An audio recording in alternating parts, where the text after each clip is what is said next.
But let's go ahead. His Excellency Axel Cruau, Ambassador of France to Malaysia, distinguished guests, ladies and gentlemen. On behalf of Climate Governance Malaysia, I'm pleased to welcome you to episode 3 of the CGM Nuclear Webinar Series. We are deeply grateful for the Embassy of France in Malaysia for the support in making this session possible.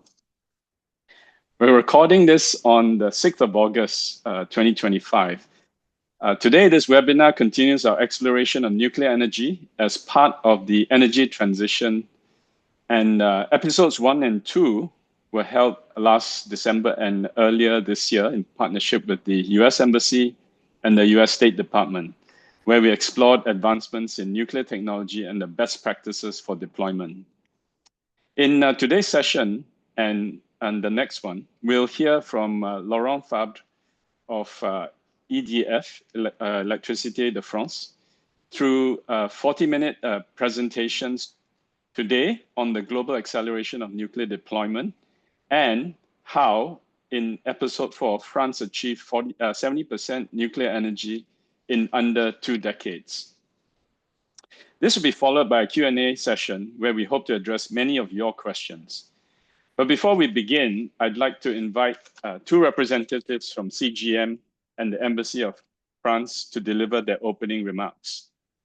Firstly, please join me in welcoming Dato Seri Johan Raslan, Council Member of CGM. Over to you, Dato. Thank you very much, Dato NK, and good afternoon. Your Excellency, Axel Cruau, Ambassador of the Republic of France to Malaysia, distinguished guests. Nuclear power remains a topic that is often under-discussed and widely misunderstood, and never not controversial. At Climate Governance Malaysia, we believe that public literacy and technical understanding is really essential to fostering informed dialogue on this critical subject. As such, Dato NK said, we are pleased to continue the Climate Governance Malaysia ongoing nuclear webinar series. Where does nuclear energy fit in the energy transition? And we're especially honored to collaborate with the Embassy of the Republic of France in Malaysia to bring you today's session, How Did France Reach 70% Nuclear Energy? First, in a special 2-part spotlight on France. Earlier this year, our Malaysian Deputy Prime Minister and Minister of Energy Transition and Water Transformation, Datuk Seri Fadila Yusof, visited a nuclear power plant operated by Electricité de France, EDF, and a visit that coincided with a series of clear public signals from the Malaysian government affirming its intention to explore nuclear energy as a safe, clean, and affordable part of our country's future energy mix. So today, we're bringing EDF to you. In this first session, we'll explore the global evolution of nuclear energy, its growing role in climate strategy, and the technological and safety advancements that are reshaping perceptions worldwide. With 33 countries pledging to triple nuclear capacity by 2050, nuclear energy is increasingly seen not only as a climate imperative, but as a foundation for energy security and resilience. We'll hear directly from EDF on why the global narrative around nuclear energy is shifting, how far the technology has advanced, and what this could mean for countries like Malaysia that are navigating an ambitious and just energy transition. Therefore, we extend our sincere thanks to the Embassy of France in Malaysia for supporting this important dialogue, to our distinguished speakers for sharing their expertise, and of course, to all of you for joining us as we deepen our collective understanding of this crucial energy option. Thank you very much, and back to you, Dr. NK. Thank you. Thank you, Dr. Sri Johan. I now like to invite His Excellency Axel Cruau, Ambassador of France to Malaysia, to deliver his remarks. With over 20 years of diplomatic experience across various regions of the world, His Excellency brings deep insight and a strong commitment to international collaboration. The floor is yours, Your Excellency. Dear Datuk NK, dear Dato Sri Johan Raslan, distinguished guests, ladies and gentlemen, it's a pleasure to be here with you today to say a few words to start this important webinar on the role of nuclear energy and in supporting Malaysia's energy transition. And we are particularly happy to contribute to this dialogue alongside EDF, one of the world's leading low-carbon electricity producers. Because the urgency of decarbonization is evident to us all. And like Malaysia, France is committed to achieving carbon neutrality in a few years and recognize that nuclear energy alongside renewables and hydro plays a vital role in delivering reliable, low-carbon electricity. And as Malaysia seeks now officially to diversify its energy mix and reduce its dependence on fossil fuels, nuclear energy offers a proven, scalable, and sustainable solution.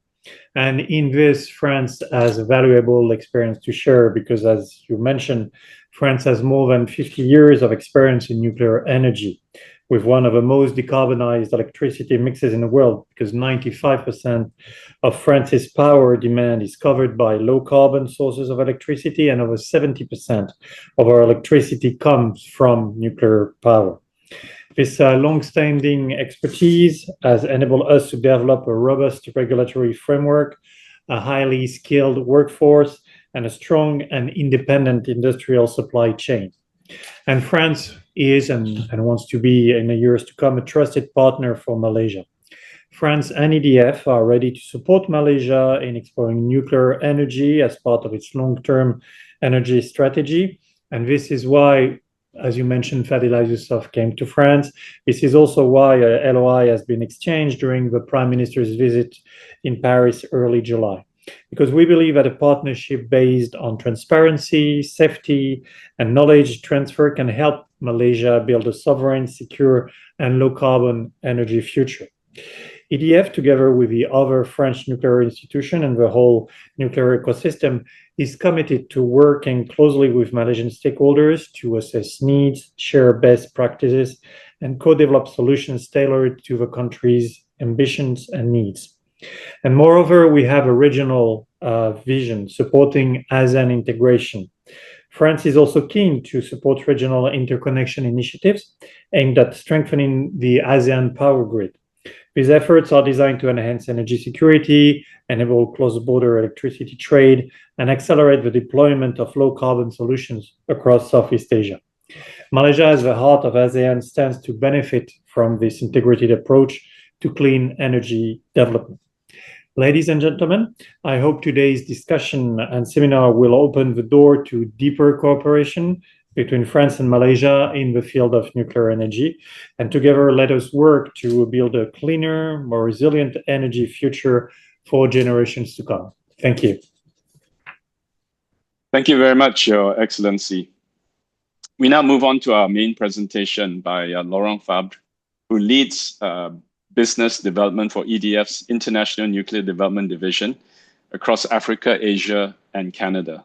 With over 25 years of experience in the EDF group, he has held senior roles in major projects, including the Hinkley Point C nuclear project, and contributed to international nuclear development through the IAEA and various newcomer programs. Laurent will present for the next 35 to 40 minutes, followed by a 40-minute Q&A session. Please feel free to submit your questions at any time using the Q&A function at the bottom of your screen and not the chat function. With that, Laurent, the floor is yours. Yes, thank you very much. First of all, it's a pleasure to be attending this webinar and to have this opportunity to speak about the EDF experience and more widely the experience of the French industry. And I thank you deeply for the organization, for the introduction and the kind words of His Excellency. And this opportunity to present today, but also to attend the second part of the webinar in 2 weeks, when we'll delve into the French history and the next forthcoming nuclear program in France. So first of all, today I will talk about mainly generalities, the benefits and specificity of nuclear energy. So for some of you, maybe I will state the obvious.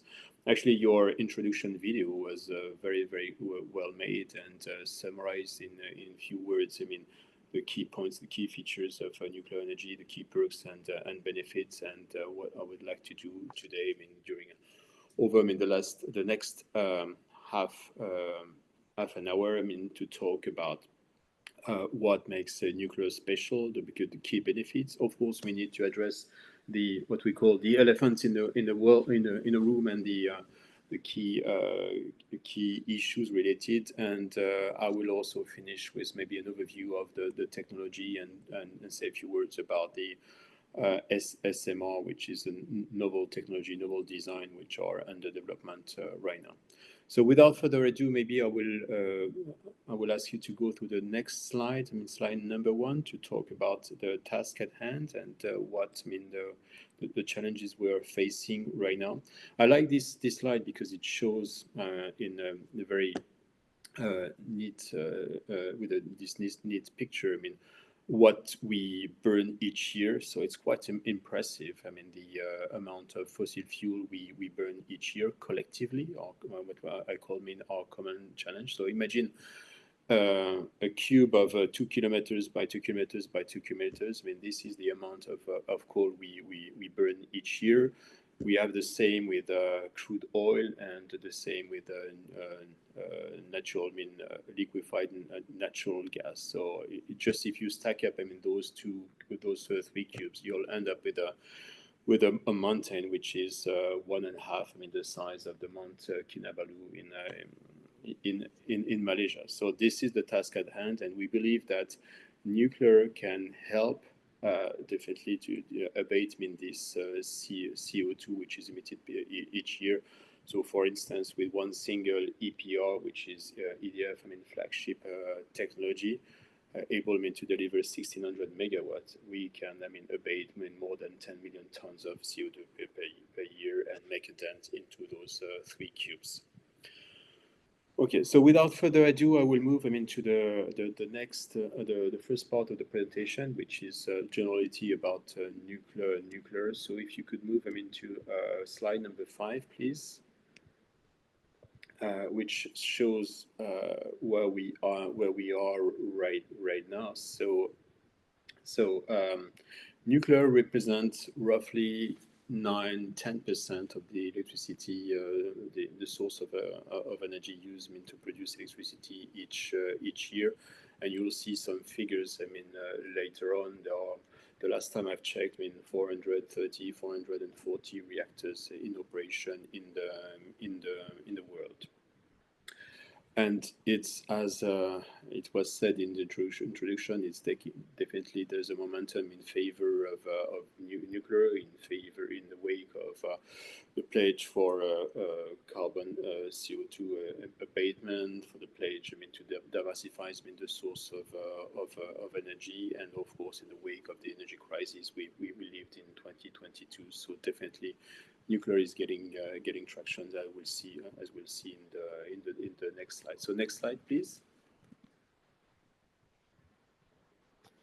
So in the next slide, you will see like you have a snapshot of the countries in the world which utilize nuclear energy. So by utilizing it for power generation, but also for the sake of nuclear research. So overall, I think there's 32 or 33 countries in the world which operates power plants. And of course, you have in the top three countries which represent a big slice of those 430 reactors. Of course, United States, which operates 100 reactors, and China in France, which are on par right now with roughly 60 reactors. And of course, you know that China is greedy for energy and is building at a fast pace a huge fleet of reactors in China. They plan to operate more than 200 reactors in the next two decades.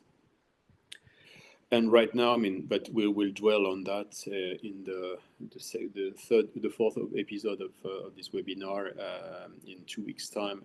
France uses substantially nuclear energy, and right now, I mean, the nuclear accounts for 70% of its electricity generation each year. At some point, it was even up to 85%.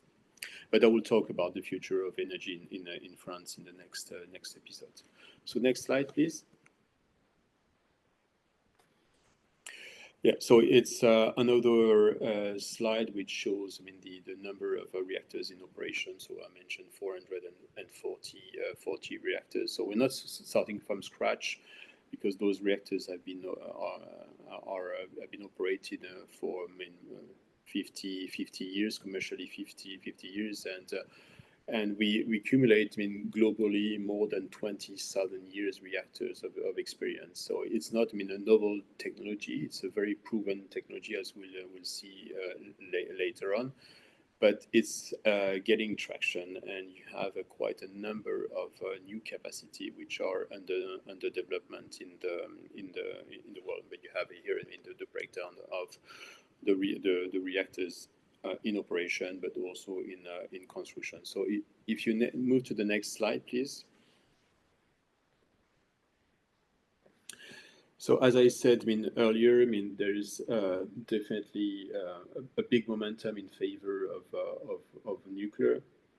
So currently there are 65 reactors which are under construction, totaling like 65 megawatts of 65,000 megawatts of capacity, and we see more and more countries, I mean, knocking at the door of the IAEA. I mean, we can talk about Asia, but in Africa, I think there are almost 20 countries who have, I mean, demonstrated an ambition to build, I mean, or to develop, I mean, nuclear power, and definitely Southeast Asia are second to none, with a big demand and ambitions for the construction of nuclear power in Malaysia, in your neighboring countries of Indonesia, Singapore, Vietnam, or Thailand.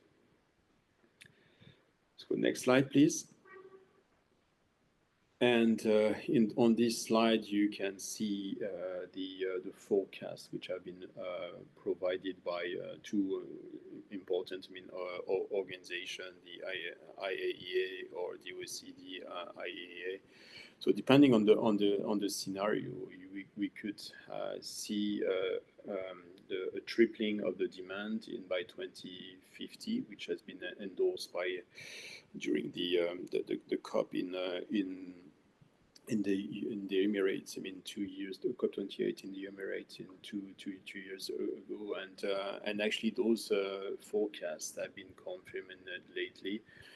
You see every day, every week, I mean, new announcements which have been made.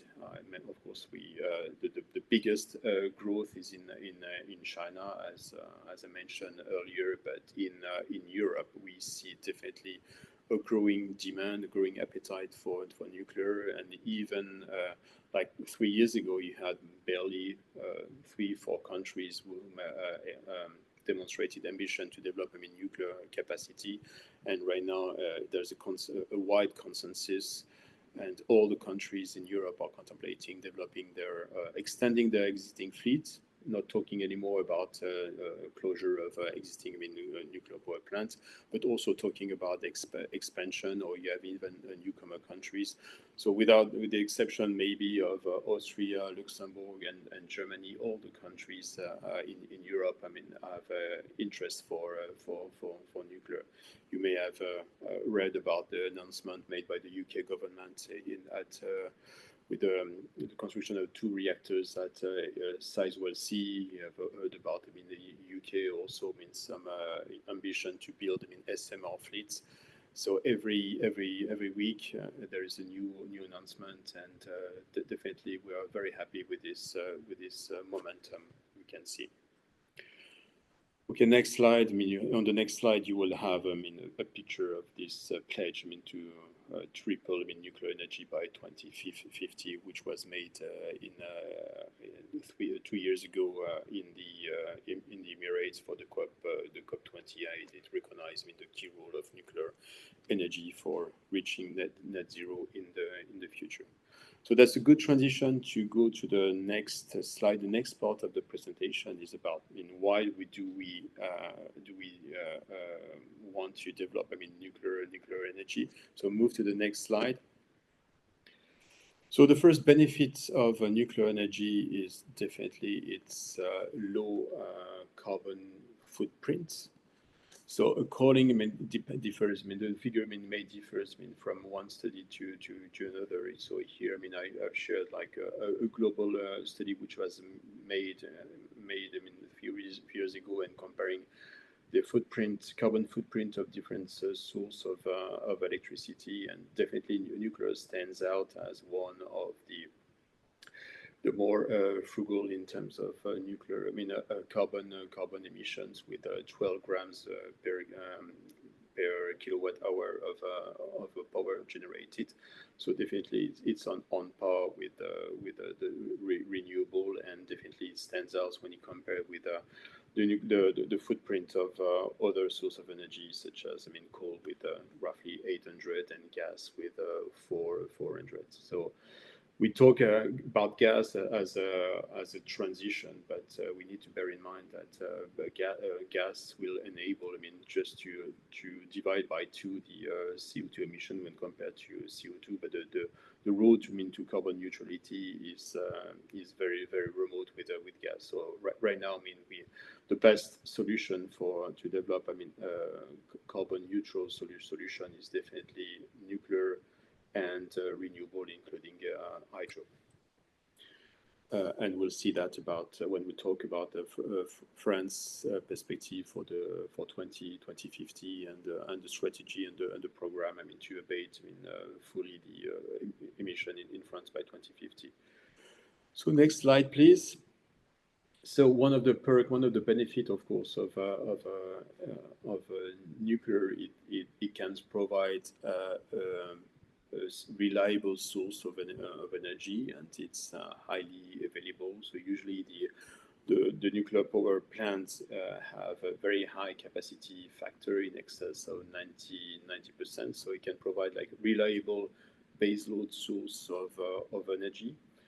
So this is widely known. So it's sure and reliable. But if you move into the next slide, an additional perk and benefit of nuclear, and it's not been widely known, is that of course it can be a baseload solution for baseload, but it can also offer some grid flexibility. And what you see on the screen is actually an actual chart of production chart of a nuclear power plant in France. You see it, so that reactors, I think it was a 900 megawatt existing reactor in France, which is able to ramp up and run down its power output from nameplate capacity to 20-25% of its nameplate capacity in less than half an hour.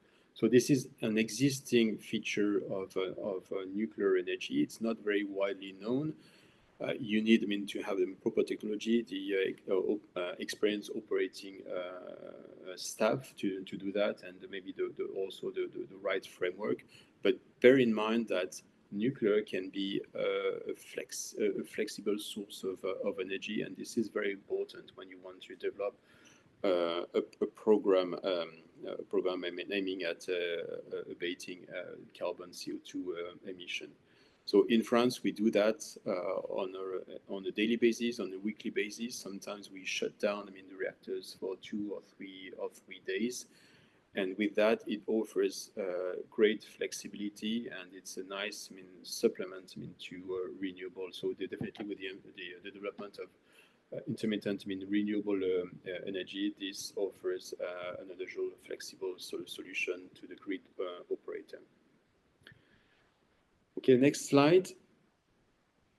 Security of supply. So as you know, nuclear is a very dense source of energy. So with one pellet of uranium, so it's 2.5 grams of uranium oxide. It's equivalent to 1 ton of coal. So it's very, very dense.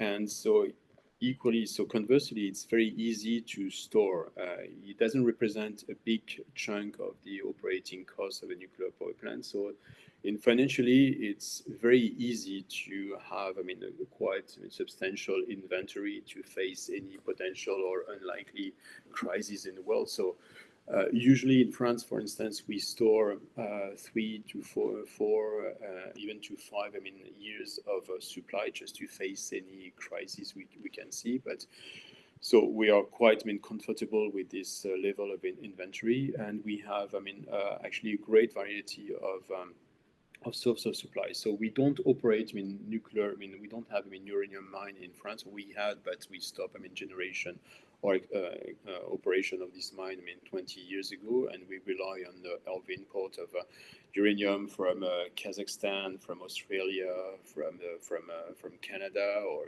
even from Africa at some point. But in the grand scheme of things, it doesn't represent a big chunk of a big quantity of uranium. So as I said earlier, I mean, 70% of the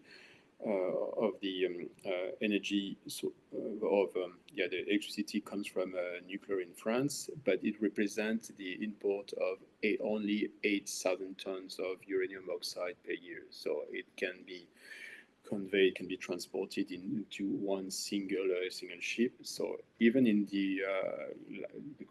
an event of a crisis, so for instance, there's been turmoil recently in Niger, will represent 5%. It's one of the source of supply for France, and but Niger represent only 5% of our supply. So we were able, I mean, to increase the import from other countries very easily, or to live on the inventory we have. So definitely security of supply is very key. And uranium is on top of that quite abundant in the uranium crust. You have actually thorium and uranium in Malaysia in the rare earth, I mean, ore, I mean, operated by Andinas, for instance. Okay, so next slide, please. So one of the other perk and benefit of nuclear is the land use. So here you have some figures which demonstrate this land use for nuclear. So as I said, it's very dense. So with like 100 hectares, or you can build a big nuclear power plant, a big reactor. So in turns, basically doesn't require a lot of land use. So in countries where, I mean, population is has a huge, I mean, density, and you have also mountains and so on, this is definitely represent a big advantage. You don't need huge, I mean, land footprint like you would need with hydro, that you would need with solar, and definitely this is something of interest for countries. So, for instance, you know that Singapore is looking at, I mean, developing nuclear, and basically one of the reasons is basically it has, I mean, a very small, I mean, footprint. Next slide. And I will talk about that, I mean, more in depth, I mean, in 2 weeks' time. But definitely, a nuclear program can be also an opportunity to develop, I mean, workforce, to develop, I mean, the industry. And in France, I mean, after having built, I mean, the nuclear fleets in the 70s and 80s, we had a very strong, I mean, nuclear sectors which employs, I mean, 220,000 people, high skilled people. Those are well paid job, and actually nuclear industry represent the third industrial sector in France. So one of the benefit of a nuclear program is that definitely generates job, not only for the construction but also for the operation and maintenance. So those are long-term job and well paid jobs. So of course it comes with some effort, But in the end, I mean, one of the benefits is definitely to provide, I mean, people with a good job and some visibility. One of also of the significant, I mean, social economic benefits. It's the construction of infrastructure as well. I mean, in the region which is adjacent, I mean, to the nuclear plant. So here you have a picture of you can see the sheer size of the construction site. This is a picture of Hinkley Point in the UK, where EDF is involved in the construction of 2 big reactors, and those reactors, I mean, definitely will bring a lot of wealth and development in the region. Okay, and if you move to the next slide, please. No, the next one. Yeah, one of the other benefits of nuclear energy, but maybe I will elaborate more on this topic in the last part, is the fact that nuclear is suitable not only for electricity power generation, but could be of interest for district heating, industrial processes, because of course it can provide energy for electricity generation, but also for energy in the format of heat. And this definitely could be of interest to decarbonize the industry and to provide power to desalination, hydrogen production, so on and so forth. But I will talk about that in the last section related to SMRs. Okay, so we can move into the next slide, the next part, and the next slide. And the next slide, please. Yeah. In this section, I will just talk about why nuclear is special, stands out, and of course, I mean, I will address, I mean, what we call the elephant in the room and the challenges of nuclear. So nuclear, I mean, it needs, I mean, careful planning. It takes years, I mean, to definitely develop a program and to prepare the construction. It takes, so usually we believe that, I mean, 5 years is a good, I mean, time horizon to prepare the program and to prepare the site. It can take, I mean, up to 10 years, I mean, to build the plant. The plant is designed, I mean, for more than 60 years, I mean, of operation, and then you need, I mean, to decommission the nuclear plant. So overall, I mean, it's a transgenerational project. It's definitely, it requires a long-term vision, a long-term commitment. This is why it requires usually the involvement of the public sector and the strong commitment and national position from the government, because it's worth it. It brings some benefit, but definitely it requires a long-term vision. So this is something you need to take to consider when you want to develop, I mean, a nuclear power plant, a nuclear program. Yeah. So next slide, please. So this is one of the special. Yeah. So why nuclear is special? Of course, safety. Well, but usually we talk about not only safety, but the 3 S, standing for safety, security, and safeguards. So definitely, when you develop, I mean, a program, I mean, safety is paramount, because if you want to convince, I mean, the public and the people, you need definitely to address the legitimate concern about safety. We had, I mean, 3 major, I mean, accidents in the world with Chernobyl, Fukushima, and 3 Mile Island. So this can happen. But we made, I mean, substantial progress. As I said, I mean, earlier, the world industry has 20,000 years of reactor years of experience, and the latest design, we'll talk about that later, are safe by design, and have already considered and factored in, I mean, the unlikely event of a meltdown, and we'll talk about that later. But this 3S is not limited to safety. I mean, you need to talk about, I mean, also security, how you ensure, I mean, that your power plants are secured, and you have a plan, I mean, to tackle, I mean, terrorist attack, for instance. And related also to the to that, I mean, you need to implement what we call, I mean, safeguards, which are all the measures which are taken, I mean, to avoid, I mean, the dual use and the proliferation of a nuclear material which could be used, I mean, for nuclear weapons. So you have, I mean, treaties for that, and safeguard, I mean, measures, and those need to be implemented when you develop, I mean, a program. So yeah, nuclear is very special because of this safety consideration, which are at the heart of not only the development of a program, but the construction, but also the operation. And this is why public acceptance and management of public is key. Next slide, please. Why nuclear is special? Of course, you need to talk about the initial capital cost. This slide, I mean, represent basically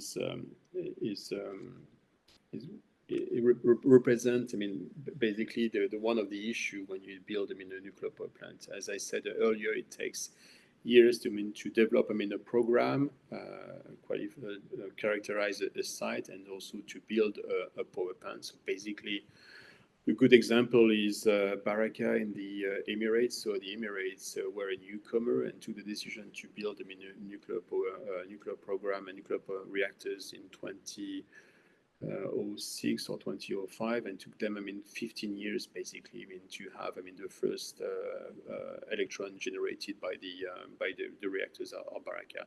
So over 15 years, you need to pay and to fund and to finance heavy capex, and you will recover, I mean, this capex and regenerate the first, I mean, revenue only 15 years later. So you need basically to be prepared to have a framework and invest, so that when you have investors, whether they are private or public, comfortable with this investment or horizon. Okay, so this is the first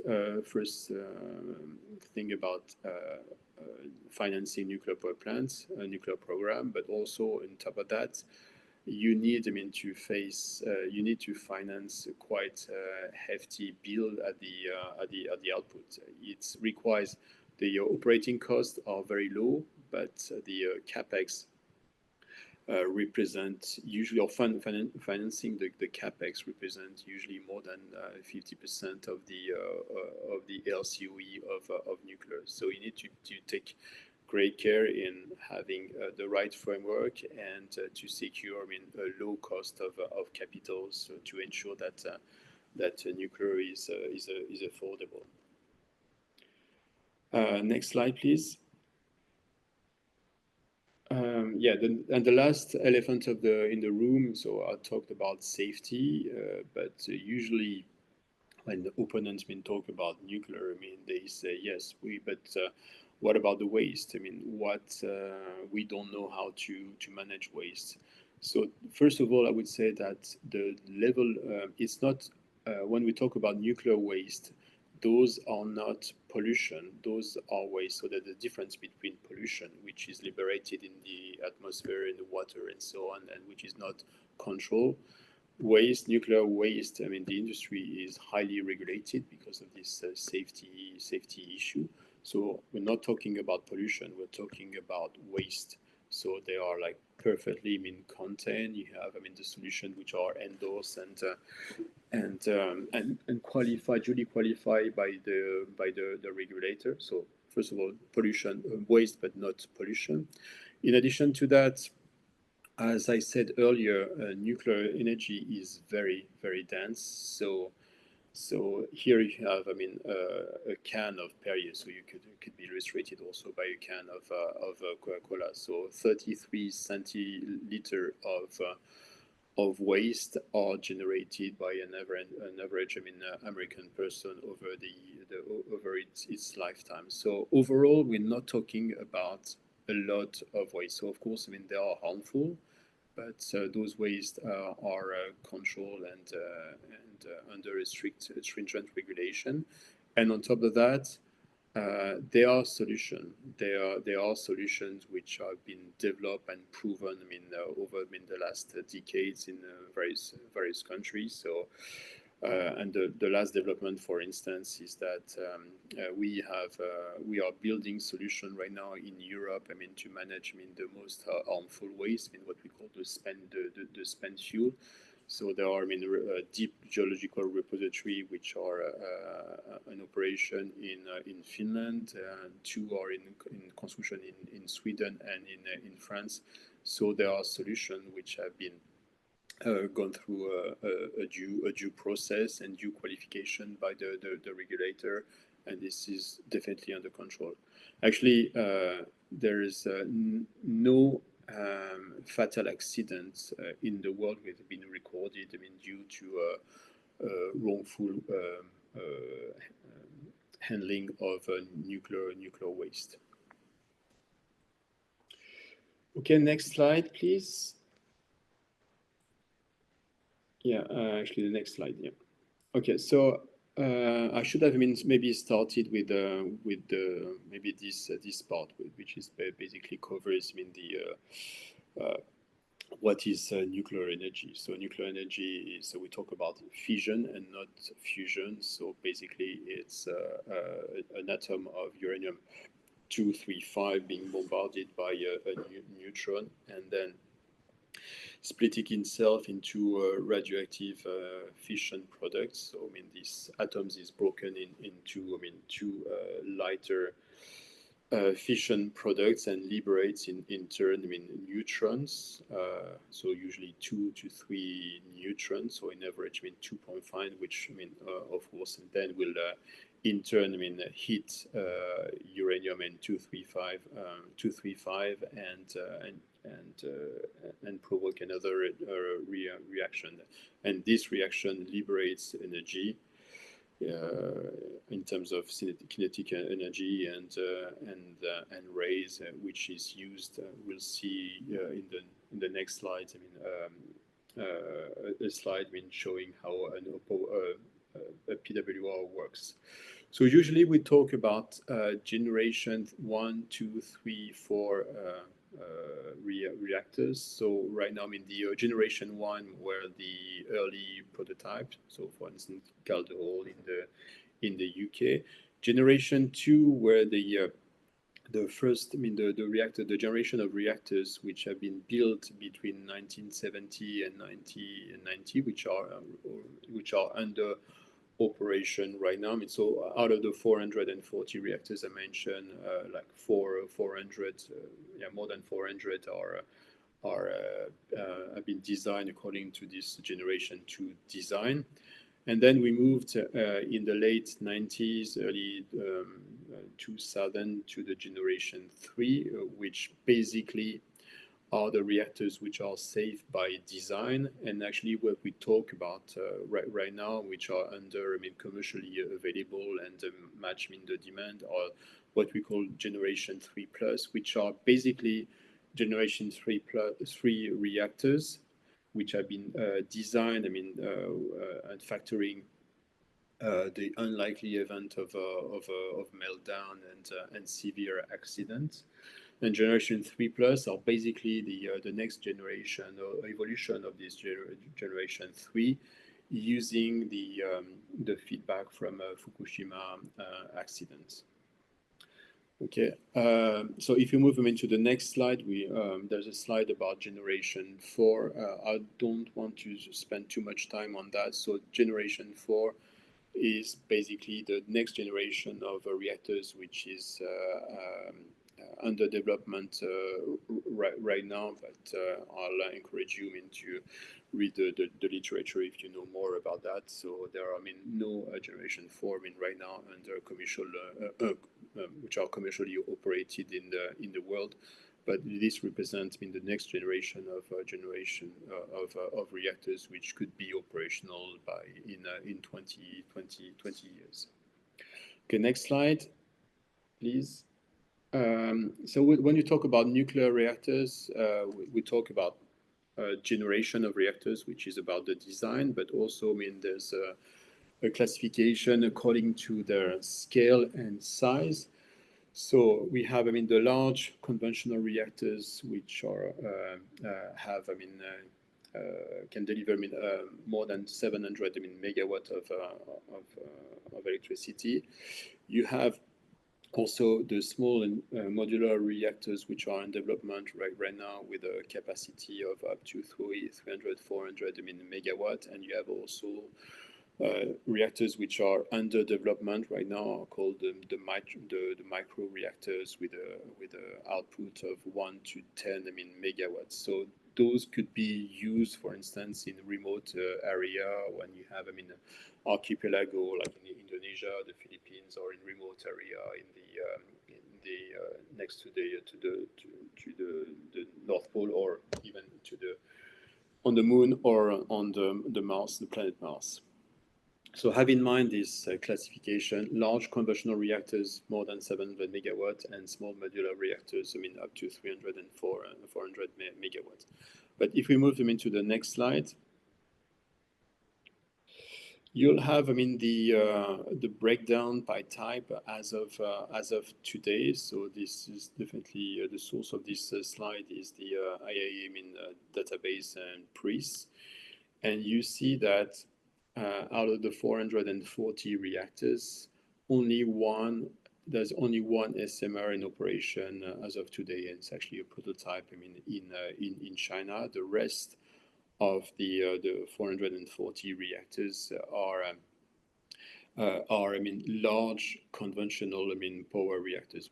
Why? It's simple. It's because it's actually the only proven technology which exists right now. So if you want, I mean, tomorrow to take a decision and to build, I mean, reactors, I mean, the only one which are commercially available and proven technology are the large conventional. If you want to design to develop, I mean, SMR, you will take, I mean, the risk of first of a kind. So there are, I mean, we talk about that SMR under construction right now, but they are first of a kind or prototypes. Next one, please. Yeah, so I have, I mean, two slides, I mean, just summarizing the key features of the most common reactors in the world. So the most common type globally is the PWR. I mean, I have some slides about on this. It uses, I mean, ordinary reactor as both coolant and moderator, and you have a slide, I mean, showing how it works. So the key perks, key advantage of this technology, which represents 60% of the current fleet and a large chunk of the new reactors under construction, it's based on a proven, mature technology with a very wide, I mean, supply chain. So it has high safety features, I mean, because it has, I mean, three separate loops, 3 or 4, and has also a compact, I mean, core design.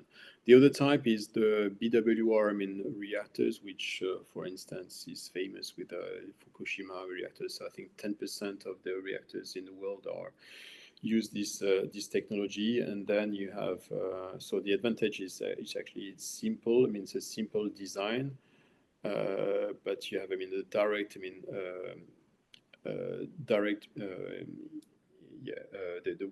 the steam is directly produced in the reactor, so you don't have, I mean, three circuits.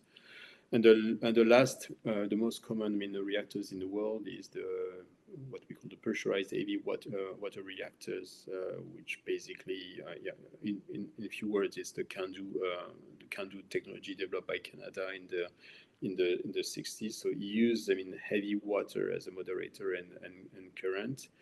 And it doesn't require, I mean, enrich uranium and enable, I mean, online refueling capacity. One of the disadvantages of this technology is that every 30 years, I mean, you need to refurbish, I mean, the core and the reactors, I mean, to prolong, I mean, the life of the reactors, and the reactors are not very compact, are quite massive. And then next slide, I mean, you have a few words about the less common reactors in operation. So you have the light water graphite reactors. So this is the legacy of the past. Chernobyl was built on this technology. So you may have some of those reactors still in operation in Russia, but the number, as you've seen in the previous slide, is quite limited. You have also CGR, gas-cooled reactors, which are also in operation, for instance, in the UK. Actually, EDF operates those reactors in the UK, but this is the legacy of the past, and there is no gas-cooled reactors under construction in the world. One of the generation 4 is the high temperature gas-cooled reactors, but it's a different technology. And on top of that, you have the fast breeder reactors. So those are more prototypes to prepare the future in the generation 4. Okay, next slide, please. So this slide is about the dominance of large reactors of PWR technology. So as I said, the 60% of the reactors in operation in the world use this technology, and the majority of the 65 larger power reactors under construction in the world are PWR. Why? It's because it's proven technology, it's reliable, and definitely you have a very strong supply chain. So if you come to Paris in early November, we'll organize the biggest exhibition on nuclear technology. It's called the World Nuclear Exhibition, and you will see the size of the supply chain, and the majority of the OEM and constructor use this technology. So it enables economy of scale, it reduces loss, and definitely it enable also the optimization of the fuel renewal. But have in mind that definitely this is the dominant reactors in the world, and actually in the proven technology which is used and considered right now. You have basically the technology, France, which is able to deliver reactors, China, of course, Russia, the US, and South Korea, and all of them have a catalog. There's flagship reactors use this PWR technology. Next slide. And I will finish. So this one is just a slide showing how PWR operates. So you have reactors on the left-hand side in the primary cooling system, which is the system which produces the steam using the nuclear fission. So the steam is produced in what we call the steam generator. And then it's sent, basically on the left or the right-hand side of the slide, you can recognize, the principle of a coal-fired power station with a secondary cooling system, and the third, cooling system with basically the generator, the steam turbine, the generator, and the cooling system. Next slide, please, and I will finish with my presentation with the 3 or 4 slides on SMR technology.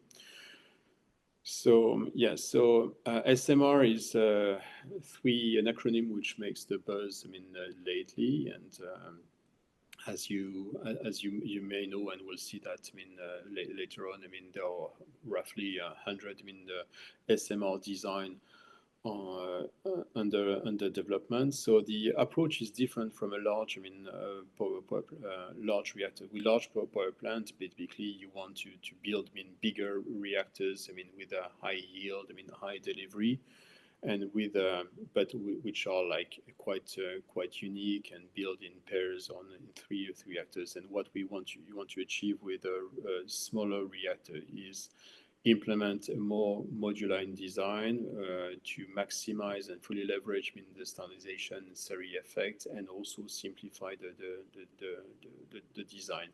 So you want to achieve economic viability by using this modularity, series production in factory, and implement simple features.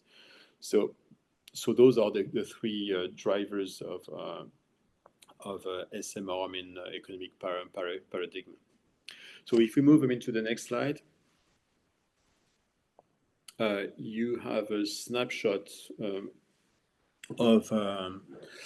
So this is actually taken from the NEA dashboard, the second edition. So here we're talking about 80 SMR, but I think the last time I've checked on I used my friend, ChatGPT to count the number of reactors in the world. I think there are 120 or 130 SMR, under development. So once again, they use water-cooled reactors, so PWR, BWR, but some of them are working on generation for reactors.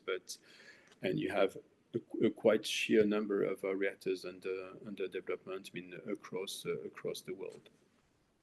But, and there's a but, and we'll talk that about in the next slide. Next slide, please. Yeah, so it's a promising technology because it's smaller, so it's able to supply electricity to grid which are enabled to withstand high power outputs. So, for instance, with when we talk about the EPR, which is able to deliver 1600 megawatts, not all the grid in the world are able to swallow this capacity. So with countries like, for instance, in Africa, where they have a grid of 3,500 megawatts, definitely large reactors are not fit for purpose. So for those countries, you need smaller capacity.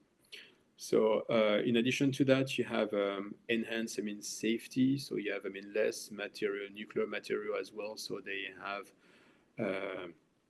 for what we call an emergency planning zone, which is quite limited. And this is the reason why, for instance, in Singapore, they're exploring the possibility of deploying SMR, because they couldn't they cannot build large reactors, but SMR is definitely, with these key features of a limited emergency planning zone, is definitely makes it possible. Yeah, in addition to that, you have design which have semi-buried design, so the reactors is actually below the ground. So promising technology also because it's modular. So actually the risk is moved from usually from the main risk for when you build power plant, it's nuclear power plant, it's the construction risk. It's not manufacturing risk, but more construction risk. And basically with implementing modular approach, basically you decrease the construction risk by leveraging the in-factory manufacturing. So most of the equipment, most of the systems are built like what you do in the oil and gas industry, built in skids. So then it's more like a Lego construction, and you have in-factory manufacturing, in-factory testing of the system, and then construction is enhanced on site with and it enable shorter construction time. So of course, enables a shorter payback period for the initial investment. So this is one of the promise of SMR, and this is why it's palatable for investors.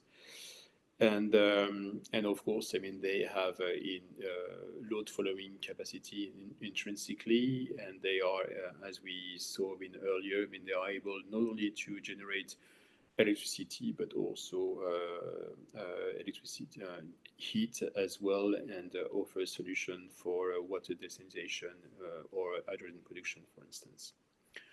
But of course, those design are under development, so they are first of a kind or prototype under construction right now, and they are not fully demonstrated. Viability is not demonstrated. Viability from a economical standpoint, but also from a technical standpoint. So time will tell. and we'll see in 3-4 years' time, I mean, whether it's a viable solution for countries. So they are not proven technology, and in addition to that, there's no international legal framework which has been developed. I mean, there are some initiative which has been launched by the IAEA, or even EDF has started, for instance, joint assessment by several safety authority, but right now there's no international legal framework which can be a catalyst in the future, I mean, to facilitate the construction of and deployment of these SMRs. And in addition to that, one of the elephant in the room is the proliferation and resistance to physical protection and safeguard. This is one of the reasons why, personally, I'm not a strong believer. For instance, I believe in SMR, and we'll talk about that in the next slide. But I'm not convinced by the micro reactors. I mean, model. So micro reactors is the reactors with a capacity of 1 to 10 megawatts. So, for instance, I mean, those could be a niche market for a military base. If you want to deploy, I mean, nuclear, why not on the moon later on? But for a commercial deployment, I don't fathom. I cannot imagine. I mean, micro reactors being built elsewhere, because it's highly regulated, and you will still have, I mean, the issue about material, I mean, nuclear material being available, I mean, for terrorist attack and so on. So I see a future for SMR, I mean, up to 300, 400, but for micro reactors, it's more complicated because of this specific issue. And for us, I mean, EDF is working on the development of a SMR called the New World, and we see 3 main market segments. So definitely replacing fossil fuel power station, which will be retired in the next decade. We can see definitely a market for SMR for decarbonization of the industry, so behind the meter usage, like for data center or for oil and gas industry, for instance, or steel industry. And we see the interest of SMR for countries with a limited capacity power grid. So that's it for my presentation. All right, thank you very much, Laurent. Wow, that was a lot of information. Yeah, a huge masterclass in nuclear energy over the decades. So just as a reminder, if you have questions, please post them in the Q&A box and not the comment box or the chat box. And just before we kick off, I think we have about 25 minutes of Q&A. I thought I'd just share a few comments. I think, this time around, perhaps we have an audience that's more familiar. Some fewer questions on safety, but the question about safety of waste management, I just wanted, from maybe Climate Governance Malaysia point of view, highlight to everyone. If you search Harvard deaths from fossil energy pollution, you do a Google search, you get a February 2021 report, joint report between Harvard, UCL, Leicester, Nottingham, that reported that the biggest cause of death, 1 in 5 a year, or 8 million people, is due to pollution from fossil fuel energy generation. So ironically, while we're concerned about the safety of nuclear, for the last 50 years, debating whether nuclear is it, 300 to 400 million people have probably died from fossil fuel energy pollution. So anyway, let's dive into the questions. Just to add to what you said, it's a good point, but I have a slide actually showing this the outcome of this study, but it's very controversial, and because definitely it compares the number of people who die because of this pollution, and you usually calculate the ratio of number of deaths divided by the power output. on the reverse, Seri, and for nuclear, you take into account, the death, caused by the two accidents which cause, human death, which is basically, actually one is Chernobyl, and actually for Fukushima, there's been only one death which has been attributed, to the nuclear accident. So majority of the people who died, unfortunately, during this tsunami were caused by the tsunami. And of course, there's been a Fukushima accident caused by the tsunami, but there have been death, unfortunately, but caused actually during the evacuation, not directly by exposure to radiation. That's right. You can calculate this ratio of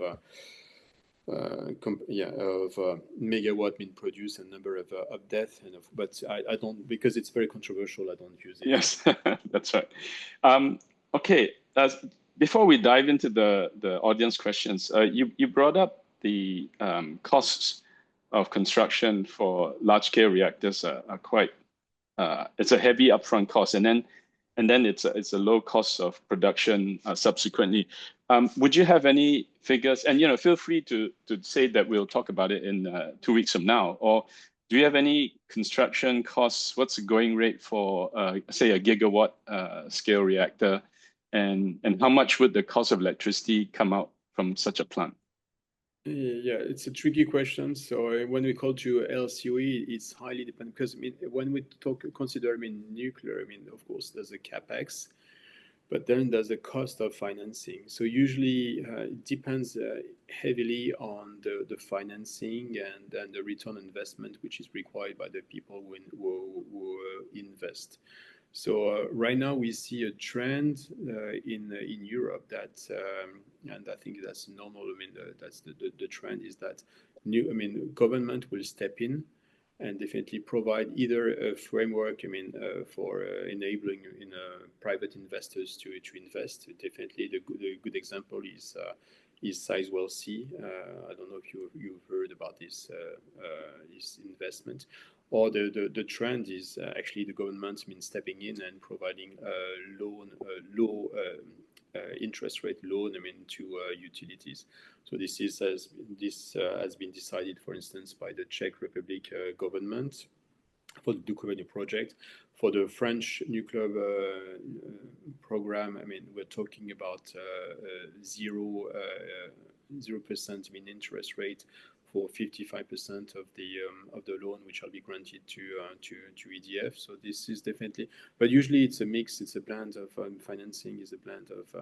It requires definitely a right framework to satisfy and make the investors, whether they're private, whether they're utility compatible. But just to answer your question, the capex usually as a ballpark, I will use the $5 billion per gigawatt installed gigawatt. This is the landmark. So it's substantial. It's compared to gas-fired power plants, for instance. But in turn, the OPEX is quite limited, because the fuel represents 5% of the total cost of electricity. Was, if you consider a CCGT, 70% come from the cost of gas. So it's quite immune to the price of uranium. So even if uranium price double, triple, I wouldn't say we care less, but we are less exposed. Definitely.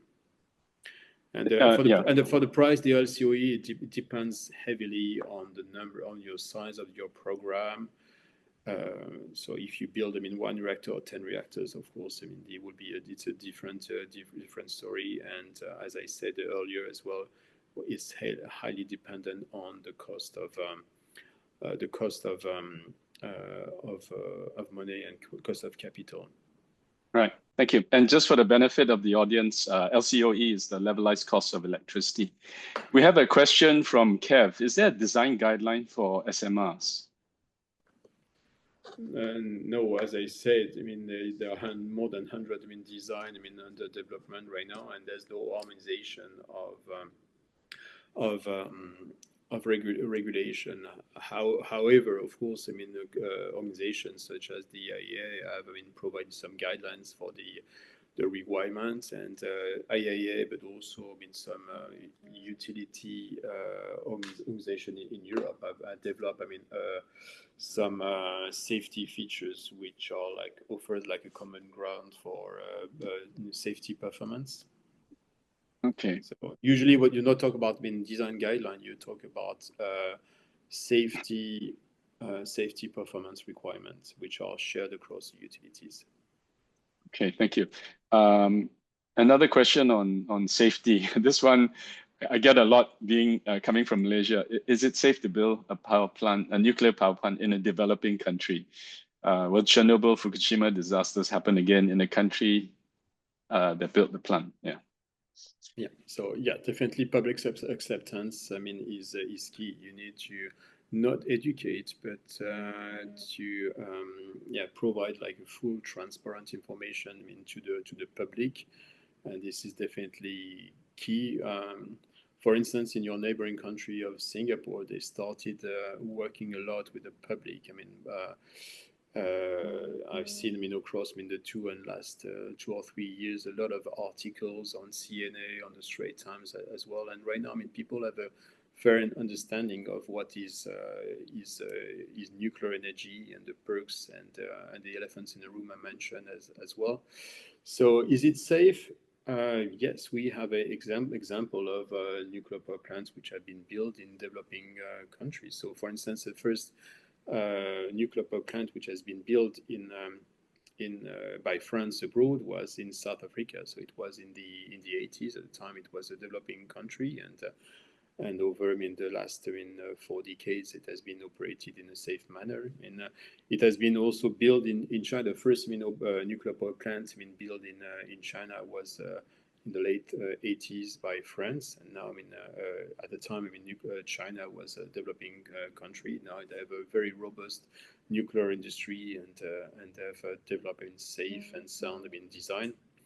But it's possible. It needs careful planning, and it needs a careful, definitely, a strong involvement of the government. So you need government which takes safety seriously, and also which provide like a full and independent review by the regulator. What is key is definitely to have a strong regulator which is sufficiently funded, with a professional at his helm, and with the right fund to perform its duty. It requires definitely a full independent. Okay, thank you. And it's interesting for the Malaysian audience. We do have a regulator, Atom Malaysia, and they have strict guidelines on radioactive material. Anecdotal, so much so that when I had a tenant who was a a doctor, some reason went missing overseas during COVID, and we wanted to remove the equipment to bring in a new tenant. We couldn't touch the X-ray. It was regulated, and we had to make a police report and get the ministry to come in to remove it. So radioactive materials is taken very seriously in Malaysia. Of course, we need to continue to develop regulations to allow for nuclear energy. And here, I'm going to maybe put these 3 questions together related to uranium. So one was, would there be a risk of lack of supply of uranium? And then what are the contingencies? How do we ensure uranium is transported safely across countries?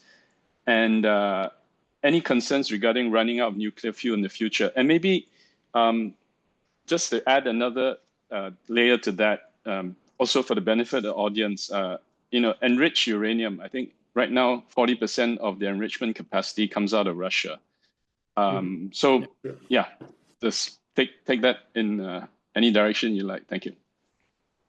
No, as I said, uranium is very abundant. Of course, it's not, as abundant as iron, for instance, but in the Earth crust, it's available even in the ocean, in the water from the ocean. You have, uranium. I think in Japan they made, some studies, to extract uranium from the water. I know also, for instance, that in the phosphate ore in Morocco, I mean, Morocco is seriously considering using, I mean, its phosphate ore as a byproduct and then to extract uranium from that. So it's very, very abundant. Once again, it's a question of price. So of course, if the price of uranium right now it sits at 80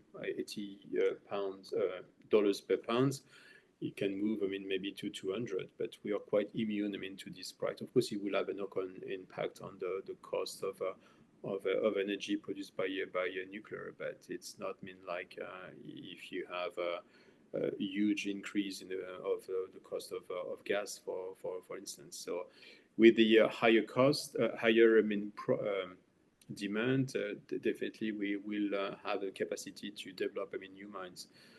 You know, for instance, one of the biggest deposits of uranium which has been discovered in the world is actually it's the deposit of NextGen in Canada. It could represent 30 million pounds per year of production.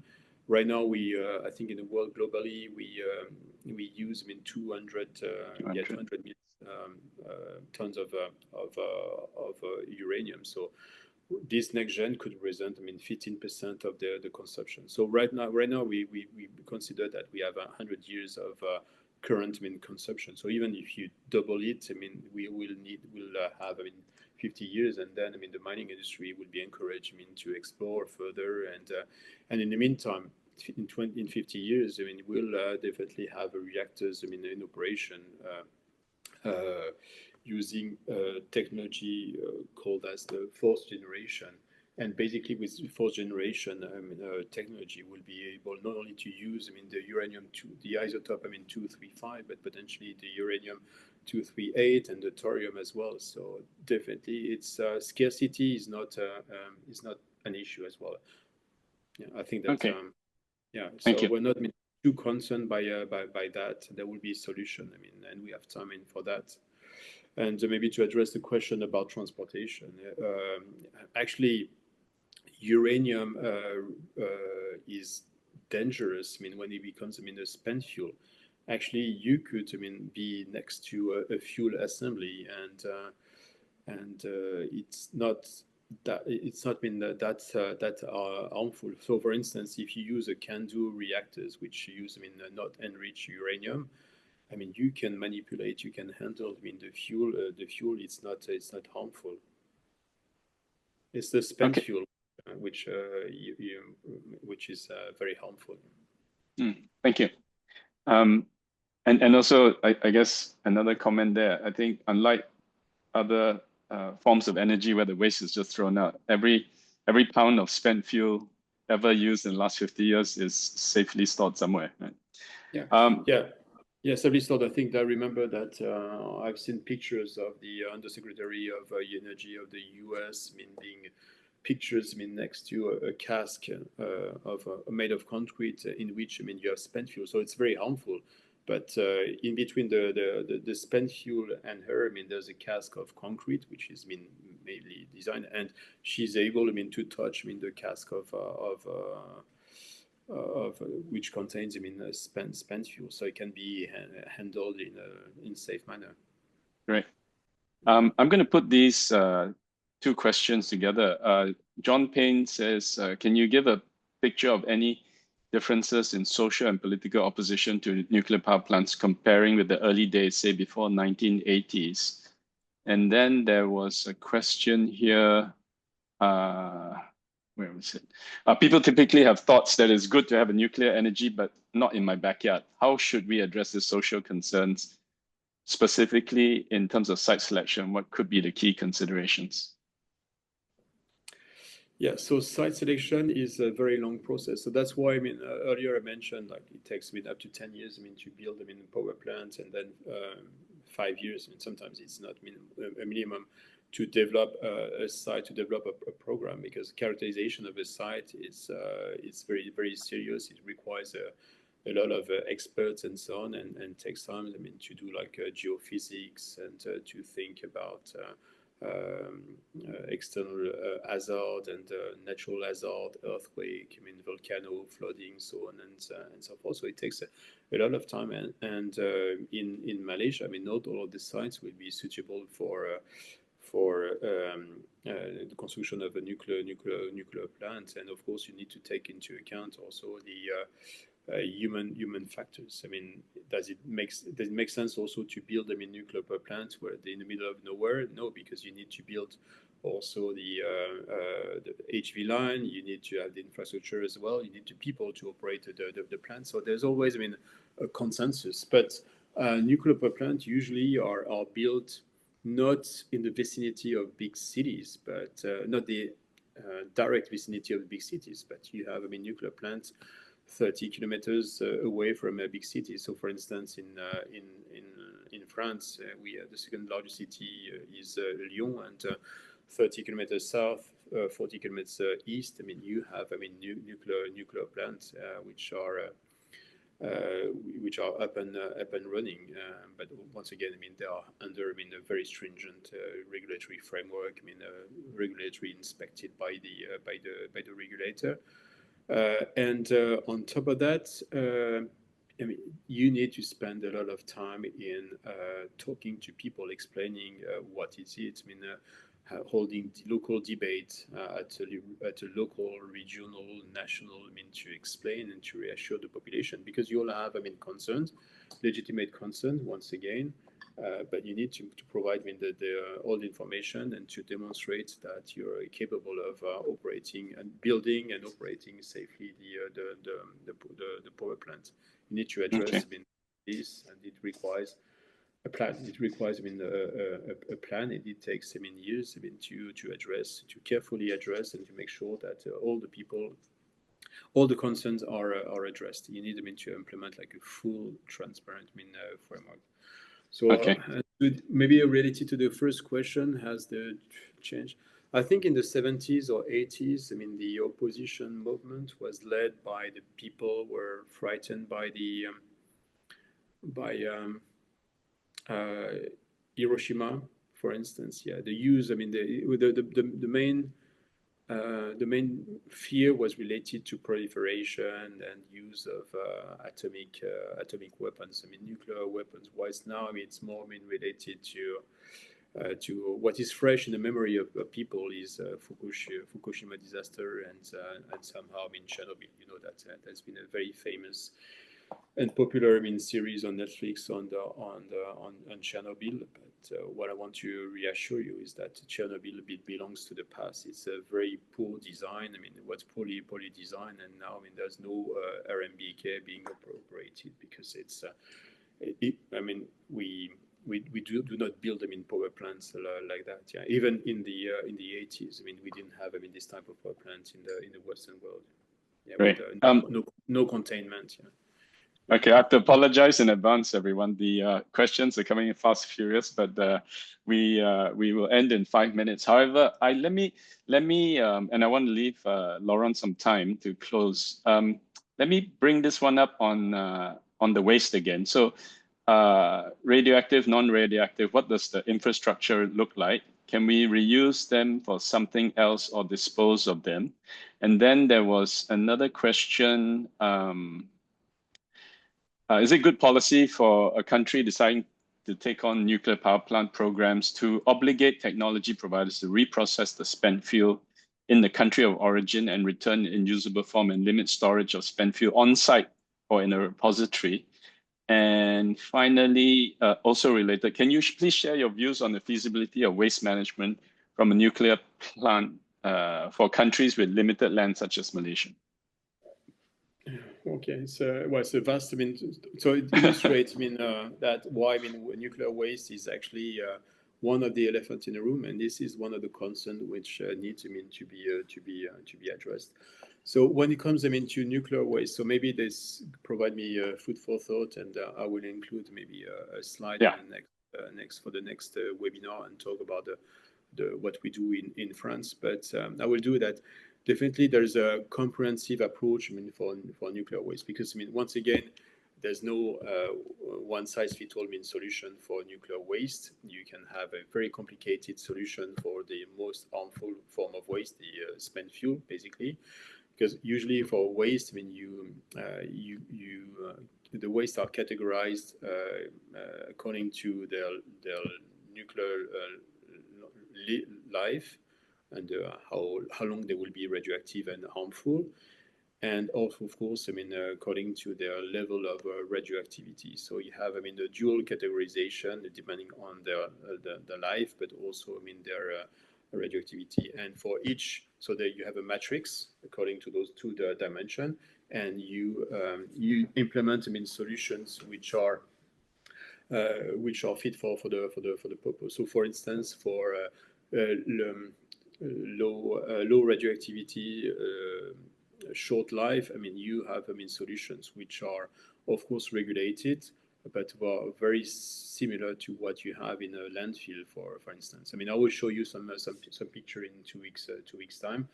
And on the extreme, for very harmful radioactive waste, you implement the deep geological repository, which are reversible once again. So actually, maybe to address one of the questions about can we reuse and recycle, yes, to some extent. So they are reversible. So meaning that in 500 years, in the repository we're building in France right now, our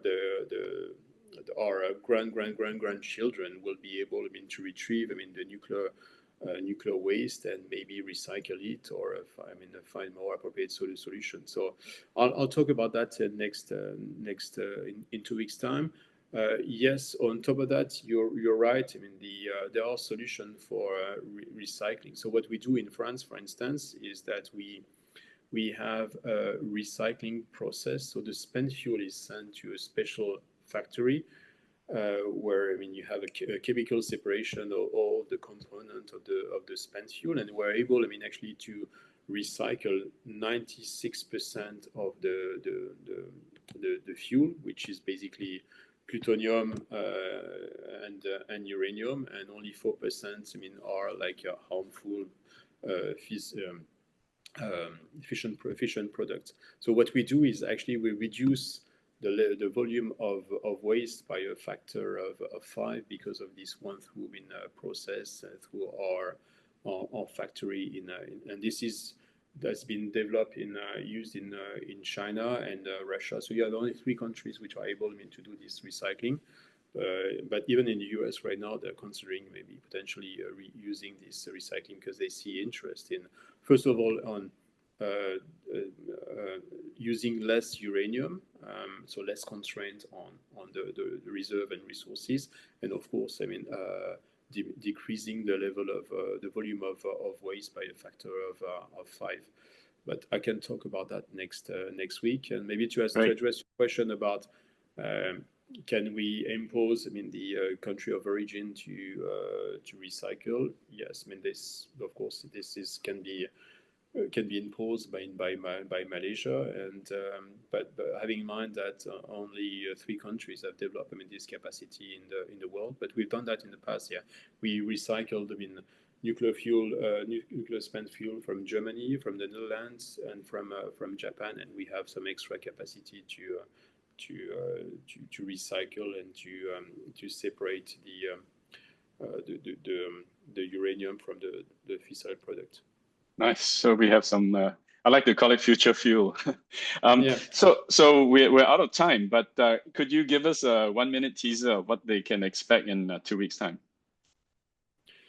Yes. So in 2 weeks' time, I will talk about what our father and grandfather did in France in the 70s, in the 80s. Why they developed a program in which in the end enabled France to decarbonize its energy mix or electricity mix to a very highest level in 25 years. So why we've done that, how we've done that, what were the benefit, what were the driver, and so I will talk about this experience.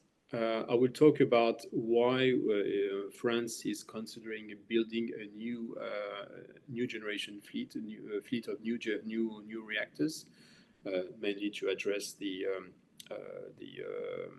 the objective, to reduce carbon emission by 2050, thanks to nuclear and renewable. And I will explain what are the underlying principle and the underlying reason for this new program. And I will talk about, of course, the lessons learned from this program in France, and why we think it could be suitable for Malaysia and doable for Malaysia. Thank you very much. Wow. So there you go, everyone. We have had a fire hose of information on nuclear energy, and looking forward to the talk on the 20th, where Laurent will delve into lessons learned from France, and perhaps we can also have a discussion on the way forward for Malaysia. Please let others know about the webinar that we've just had. You will get a link of it, and also I encourage everyone to sign up for the event 2 weeks from today. I hand it back to Avi. Thank you. Thank you. Thank you very much, Mr. Laurent and Dr. NK, for the enlightening session. And thank you all for joining us today. Before we conclude, we kindly ask you to share your thoughts through our feedback survey. We want to hear from you, and your feedback will be most helpful in shaping future initiatives. This event has been recorded and will be made available on the Climate Governance Malaysia YouTube channel, complete with time-tagged content and accompanying blog posts. We also encourage you to register for our upcoming events via the CGM website. Here's what's coming up. Next Monday, we have a 30-minute online fireside chat going over the implications of the recent advisory opinion by an International Court of Justice regarding climate change. Also on September is CGM's Global Summit 2025, which is a full-day online event with leaders from Octopus Energy, Google, Bloomberg NEF, and more on accelerating corporate climate leadership. The Roundtable Series 2025 is a series of virtual roundtables designed to crowdsource actionable climate policy ideas. Registration will open soon, so stay tuned. And lastly, we have a 3-part webinar series exploring how investor-state dispute settlements must evolve to support a just, climate-resilient future. For the latest updates on Climate Governance Malaysia and on climate governance, we also invite you to subscribe to our CGM Insights Memos, a weekly publication featuring reflections from the chair of the CGM Council and other experts on policy, regulation, disclosure, and beyond. Subscribe before 30th September to receive a special early bird discount. On behalf of the CGM team, thank you once again to all our speakers and participants for joining us today. We look forward to continuing the conversation on 20th August with part 2 of this webinar series. Wishing you all a pleasant afternoon, and we hope to see you again soon. Thank you.